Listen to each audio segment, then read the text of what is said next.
Welcome to the Talkin' Yanks pregame show. It's game 3 out in Houston. The Yanks have lost the first two. They've led the first two up until like the 6th or 7th inning or whatever, and then they lose them, and hopefully that doesn't happen again. We're going to talk about the lineups. We're going to talk about what were the starting pitchers, what we're interested in. Jake, you seen the lineup? Seen the lineup, Jim. Bit of a doozy for me. Got Gardner leading off, Judge batting second in right field, Voit still in the 3-hole DHing, Glaber in the 4-hole, Bird in the 5-hole playing first base, DJ LeMahieu playing third, Clint Frazier in left field in the 7th spot, Romine catching, and Wade is at second. So no Urshela, no Tauchman, and no Gary Sanchez, who's our hottest hitter right now, had 2 hits yesterday and had a half day off yesterday. And we have an off day tomorrow. I think a bit surprising for everyone to see this. My read on it is that nut shot must have messed him up. And they saw the opportunity to have him not catch 3 games in a row to try and heal it. Otherwise, it makes no sense.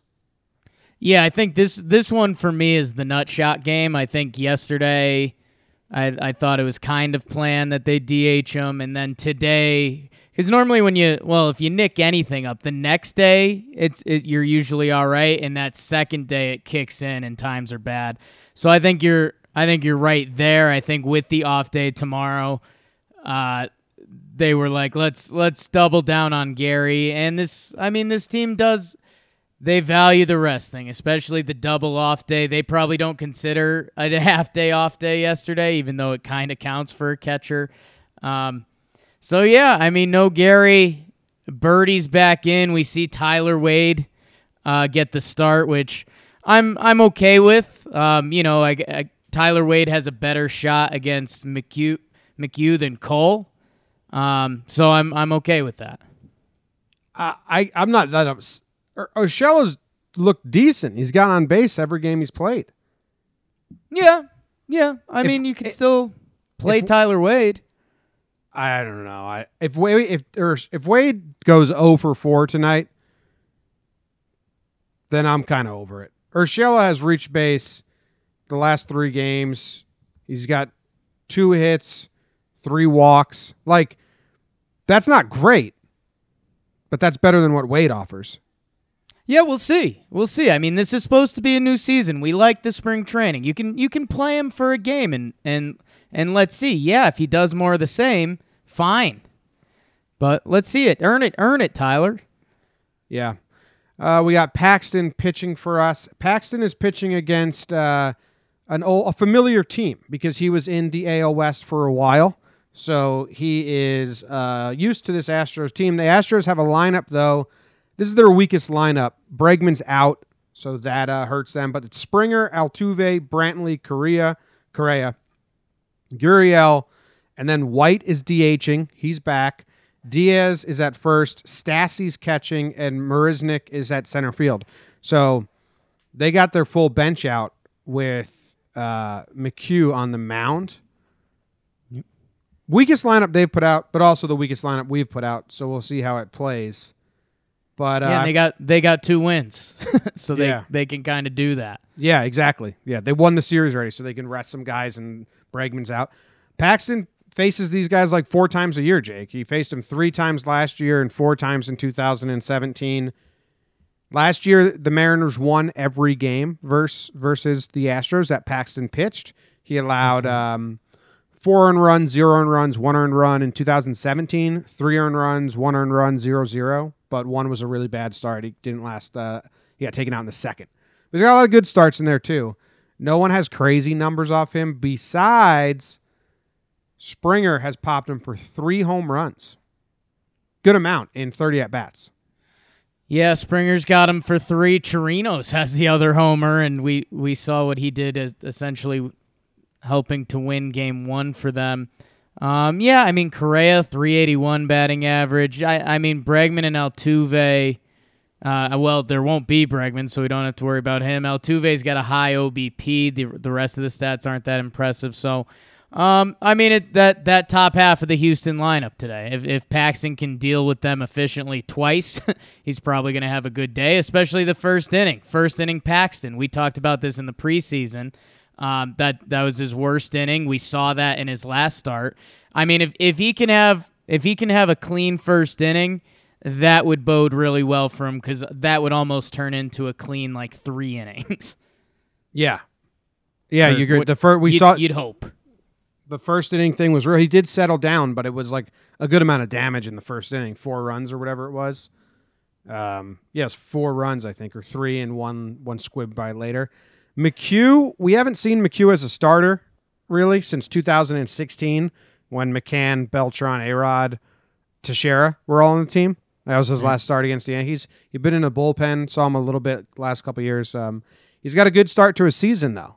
He's got 1 earned run, 2 earned runs, 5 innings pitched, 6 innings pitched. So he's coming off 2 good outings to start his season, and hopefully the Yankees can put an end to that and put some crooked numbers on the board versus McHugh. No one's got any real numbers versus him.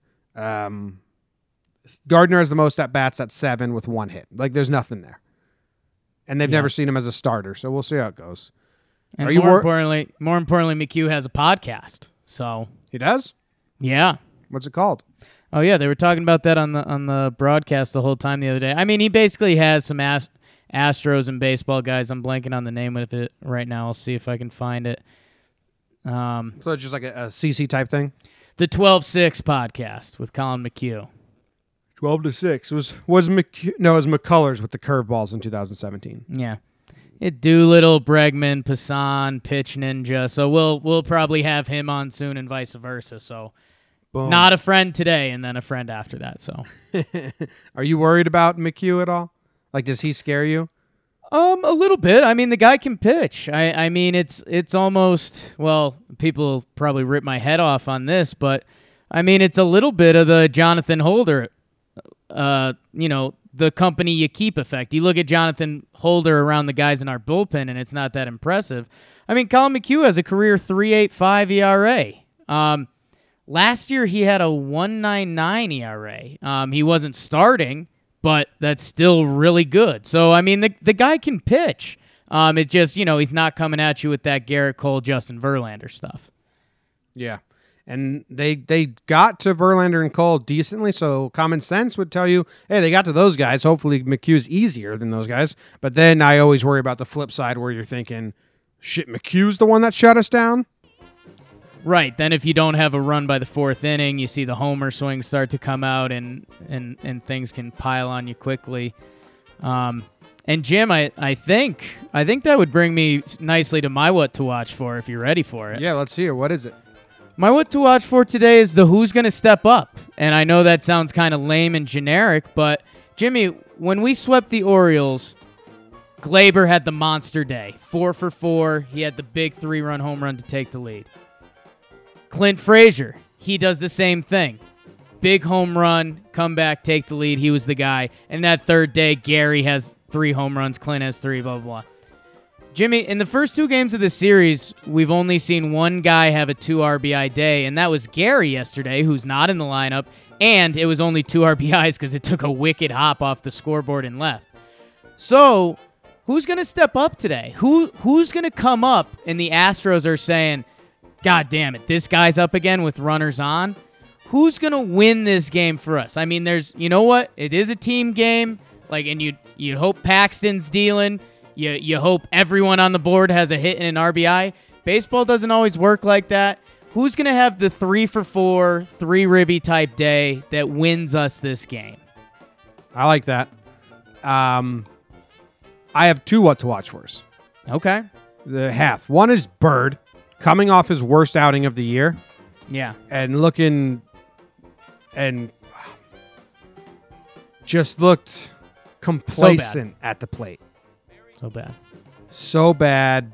My dad keeps saying he's not trying to hit the ball. He's not trying to hit the ball, which I know he's a work the count kind of guy. Right. But I need Bird to be a little more aggressive. Just not look complacent. He just looks like he goes up there, takes his pitches, If the ump calls one that he doesn't agree with, he just goes, shakes his head, and then walks away. I need a little like fight from Birdie. Yeah, I like that. And then Romine's glove, man. Yeah, what was that? It was worse than Gary's worst day last year, or on par with Gary's worst day last year. On par. Gary has one day that sticks out, but on par. Yeah, that Severino cross-up day. Yeah. But these weren't even cross-ups. A lot of them just ricocheted off Romine's glove. Yeah. It was like he was blinded by something. So it's not really a big what to watch for, but if it happens again. It could be a big what to watch for. Yeah, hopefully it's not a what to watch for. If it happens again and Romine can't catch a fastball down the middle. Yeah. That's bizarre. That was so weird, man. So very weird. I didn't like it. Didn't like it. Paxton could use a big performance. I mean, if you're thinking about it, their two pitchers were Verlander and Cole. They went games 1 and 2. When you looked at ours, it was Tanaka and Paxton. And so we need Paxton to have a good outing here. Yeah. Yeah, and elephant in the room, we could have won each of those games, but let's get one. Yeah, please. I mean, Tauchman's got to be done, right? In my head, Tauchman's done unless... Well, hey, I'll tell you this much, Jim. If Clint has another bad day and left, I don't think Mike Tauchman's done. Clint is Jekyll and Hyde, man. We have to record our series recap today. I was so high on him after game 1 in this Houston series. So high. Talked to you about a bunch of things that I was like, I got to talk. This is good. And now I'm just so low. Yeah. He's We'll go into more of that on the podcast. Tune in if you'd like, but I think Tauchman's done. They did make a move. They sent Loaizaga down and called up Joe Harvey. A lot of people were confused by this move, and it's basically Loaizaga wasn't going to pitch in the next couple days because he just threw a ton of pitches. Right. CeCe has his spot in the rotation, but CeCe's not going to pitch these next couple days because they need him to start. He's a starting pitcher, so they just call up an extra arm in the interim. It's very common. They do this a lot when they know a new pitcher is going to start the next rotation. They'll just call someone up for the interim just to have the insurance. So if Joe Harvey makes his debut today, we're either getting absolutely smoked or we're absolutely smoking someone. I would think maybe not even if we're absolutely smoking someone, but maybe. Yeah. But good for Joe Harvey. Cracks the roster. I think this is his first time in the MLB, so that's very exciting for him. Congrats, Joe. And hopefully he doesn't come into the equation of a win or loss at all. Okay. Unless it's a win. Yeah. What's Homer Draft? That's what goes on next. Homer Draft, it's the Homer Draft. And I think you get the first pick, then I get the next two. I'm first pick? Oh, okay. I am going with... Give me DJ LeMahieu. My guy hasn't gone yard yet this year. McHugh doesn't have starting pitcher hit or miss stuff. In the bullpen last year, he had a really good year with the strikeouts, but during his starting pitching years, didn't have as high of a K rate as he did. So I think LeMahieu's going to be able to do it. I mentioned the short ports yesterday, and King Louis V got me one, but it was to dead center. Maybe it's more realistic for LeMahieu to get a short porch. Give me DJ. All right, I like that. Actually, I like it because I don't think he's going to hit a home run, but I like it. You are up 1-0 right now, so I need to win. I'm pulling out the big guns. I haven't chosen Judge yet this series, so I'm taking Judge. I need him to throw another homer over the wall, tie it up for me, and then I am taking... No, I can't take him. I already took him. Ooh, that's a bummer. Aha. That's a bummer. I was going to take... Homer Draft. I was going to take Clint. Right. Because I thought Jekyll and Hyde, time for the good version. Is Jekyll the good version to come out again? But I can't because I already taken him. And I've already taken Gardner and I've already taken Glaber. So that leaves me... Fuck, do I have to take Bird, man? I took LeMahieu to actually block you. So good job pooping on my pick. You want him. I don't want LeMahieu. It's Bird. Have I taken Voit? Voit back to back. I'm going to say Bird. Okay. I'm going Bird. I'm going Bird. All right. It's a nice pick. Who are you taking? Nice pick. I'm going to take Clint just because, like you mentioned yesterday, the rub it in your face effect. And yeah, hopefully he catches one and we have the Dr. Jekyll, Mr. Hyde situation. I always mix that up too. Did we just miss that time period when that was actually a cool saying? Jekyll and Hyde? I don't know. I used to go to the restaurant in New York City all the time. Who's the good one? Who's the bad one? I think Jekyll's the good one? I think Jekyll's the good one. Right, because I think it's Dr. Jekyll, so you assume that's the good guy, right? Yeah, the strange case of Dr. Jekyll and Mr. Hyde. Yeah. Okay, so but I'm little not language positive. arts for you folks too. That's what you get in the pregame. Yeah, show. Hyde's the bad one. Hyde's so the bad one. Go Google Jekyll and Hyde, and Hyde's he's a monster, dude. He's bad. I only remember it from the Wishbone books. I read the Wishbone version of Dr. Jekyll and Mr. Hyde. So I only remember it from the restaurant in New York City. We used to go to every now and then. But anyway, Nice. the over under, Jake, is at 8.5. sure. Over. Has every over hit? No, the under hit game. No, one. the under hit the first game. Yesterday it was 8, and I believe the over hit. Right? Yep. I can never remember the 6-3. scores the next day. Yeah, the over just hit. So it's 8.5 now. 8.5. I think this is another tricky one. I think it ends up being under, and I hope it's because Pack steals today. Yeah, but we're going to win 20-1. Okay. I'd be fine with that. I'd be fine with losing my fake over-under bet for a 20-1 win. Okay. Well, But actually, I wouldn't, because, dude, when there's that much scoring, it's the burns. You can't do a good burn. I need a good 5-1 game, and that's a money burn today. it is podcast day, and I know this series has been upsetting, and there's going to be so much upsettingness on the podcast already. I could really use for a happy ending to today's game. So bad. Hashtag me too. Hashtag me too. All right. Hey, ball. There it is. It's a ball game.